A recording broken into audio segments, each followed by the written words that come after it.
Hello, it's Barry James from the Crowdfunding Centre again, and today I have with me Epi Ludwig. I still can't pronounce it. Nirak? Nikai. Nikai, I'm sorry, Epi, but no one's going to forget it now.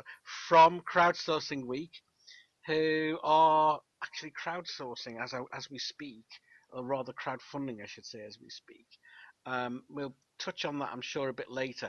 But before we do, would you just tell us a little bit about your background, please, Epi, and then sort of just a little bit about Crowdsourcing Week and where it came from. Yeah, well, thanks, Barry, for having me here. My background, I'm from New York City. I've started Crowdsourcing Week based on the event that we did during my advertising agency days at the Internet Week, where we did an event called How Crowdsourcing is Changing Advertising Business Models. And from there, I've started having the epiphany and saying, wow, this is much bigger than just marketing itself. So Mm. I dig more into this space, and I decided that there is a real need for a crowdsourcing week, which we can touch base in many different industries and not just marketing itself. Mm. So that's where the beginning of the journey was, and then of course um, I decided to immediately to establish crowdsourcing week in Asia instead of in New York, and the reason was because Asia is a really big market, and second, it's also because represents a really big crowd. And so this was the main reasons. Of course, it was an untapped market, and of course, the Asia also has a really big adaptation rate. So that's the reason why I decided to establish Mm. Crowdsourcing Week from Singapore three Mm. years ago. But it's global, isn't it? Right? Oh, absolutely. So we've been doing events all over the world in 15 countries, and we did for 3 years. We did the global conference in Singapore, and now next year we're moving a global conference to London, which we're really excited about it. Excellent. Okay, and just you touched on the big change that's happening. And we're obviously on the same page on this one. But just talk a little bit more about that. The world economy's been turned on its head, isn't it? Well, the world is in real transformation change. There's this transformation that it's happening. There's no doubt that it will affect every institution and everyone itself. But I think the world is today on the side of on the side of participation. So I just read this the other day. There was this big a billboard. The next big thing will be a lot of small things. And I think what we're entering now. We're entering the world of abundance, which now this world has lots of opportunities that everyone can be part of it and can be created by us. So this is a real exciting journey that we're seeing in the next coming years. It is, isn't it? I like that. The next big thing is an awful lot of very small things. That's brilliant. So moving on to the vision now behind crowdsourcing week and and where you're going. I was reading about this yesterday. Uh, would you talk us through that, please? And because again, a very exciting vision, I think. Well, I was when I moved from New York to Asia. I was challenged by explaining what crowdsourcing is, and I tried to explain it in a very technical term, but it definitely didn't work. So I had to really simplify it, and that simplification came that crowdsourcing is about passions, talents, skills, and tangible resources. And what technology is doing today, it is really bringing those passions, skills, and tangible resources and talents closer to the people. And this is what we're creating really a shared big crowd capital, I call it. So the vision moving forward is also has to do a lot with, I said the world is in real transformation, but also it has to do with the internet population, the fast speed internet, the cloud computing, the most smartest devices today. And there's also different mindset it's coming to this World Wide Web. And I think this is where real disruption is happening. And I think in this journey, we're going to start to see, as we start to see some resilience, we're going to start to see more resilience because this journey, it's not one of those really soft journeys where no one get hurt. There are big organizations who will get hurt by this space because now everyone can really disrupt an organization. I think this is where the real challenge begins, but there's also lots of opportunities. And I think where we heading with this is that the now everyone has that opportunity. And our mission with Crowdsourcing Week has been from day one to really focus and really unlock the potential of people, unlock that opportunity that existed today at the top 1%, and distribute it and unlock it to the 99%. That's been our vision. That's been our goal. So to unlock what's only been available to the 1% for the 99%. Yeah, and I'm not talking about only for finances, but I'm talking about almost everything out there. Yeah, and that's a whole range of things, isn't it? It's the sharing economy as well as crowdsourcing, as well as crowdfunding, and a whole lot of other things. Is that right? Exactly, exactly. And if you look at, for example, like the models of like a Lego idea, for example, I'll take this from a corporate world, right? This model, if this existed when I was a teenager, I would have been all over it because now it unlocks my opportunity and unlocks my passion to really be part of this platform. And by doing that, I'm able to also really throw my passion there and see if that works. And if that works, I'm part of the whole deal of Lego. So, Mm. you're talking about now bunch of corporation adapting this journey, but as they're adapting in this journey, there's also unlocking and giving the people opportunity to be part of it. This is really a great example. Mm. So, who is crowdsourcing week for? Is it for the corporate sector? Is it for the grassroots? Who is it for?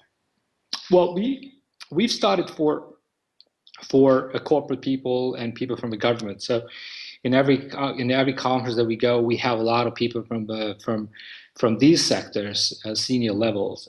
However, it is for the grassroots. If you look at, for example, right now, the stage is at the innovators stage and the super early adopter stage. Yeah. So there's still a lot of room for innovators to jump in and to really build the most sophisticated platforms. And in our case, during our two main conferences, one that we have a global conference and the European conference that we have, we try to really bring this approach by really not just inspiring people, but also really connecting people to the ecosystem. Take a really good note about what really means to really create the crowd capital.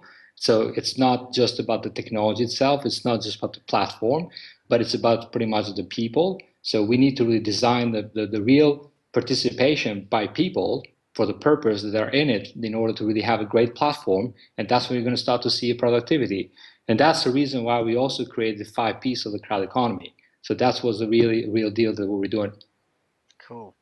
So I'm understanding now that crowdsourcing week is moving into a new phase as we're going into this next year.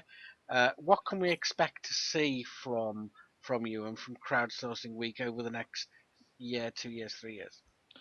Well, I mean, the journey has been very exciting for the past 2.5, 3 years. Being in different countries and bringing the crowdsourcing mindset and implanting the seed. I think in our case, we like to really have other people start doing many other events itself. We want to move into like other things and focus on e-learning, the academy that we're about to launch soon. So that's something that we're really looking into it. We think that by the academy, we can do a lot more. We can really reach out to everybody out there, and everyone can have access to it. Because let's face it, not everyone has a luxury to come to an event or to put 2, 3 days aside to come to a conference. Plus, our conferences they're not huge, so it's not like we're like attracting thousands and thousands of people. So we really we're remaining small in that size in terms of bringing the real value for the people to be part of the conferences.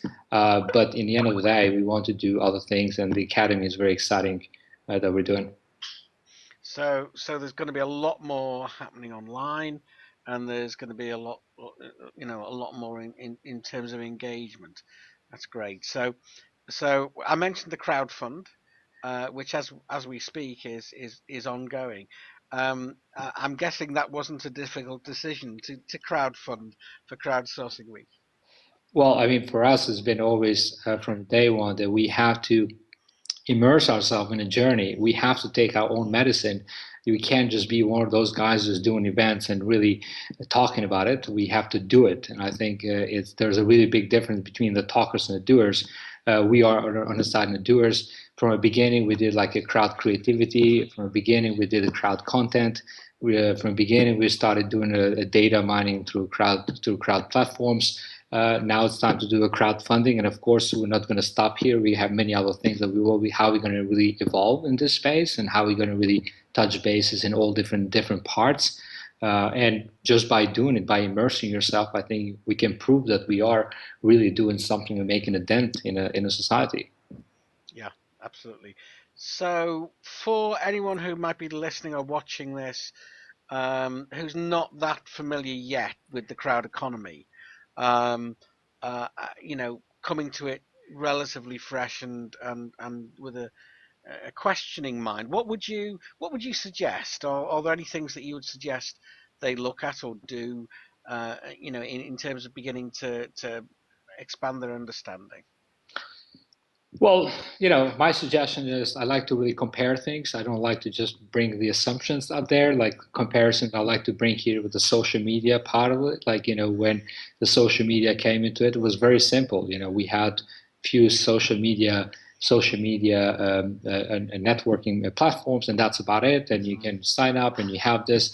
But, this space is much more interesting, much more empowering, but it's also much more complicated. So if you have an idea, or if you want to really throw your passion out there because your job sucks, or you don't like your job, or you hate your boss and mm, you want to change your life, crowd economy is the way to go. And I think everyone has a piece to really be part of it, either directly or indirectly. So when we talk about crowd economy, it's much more complex.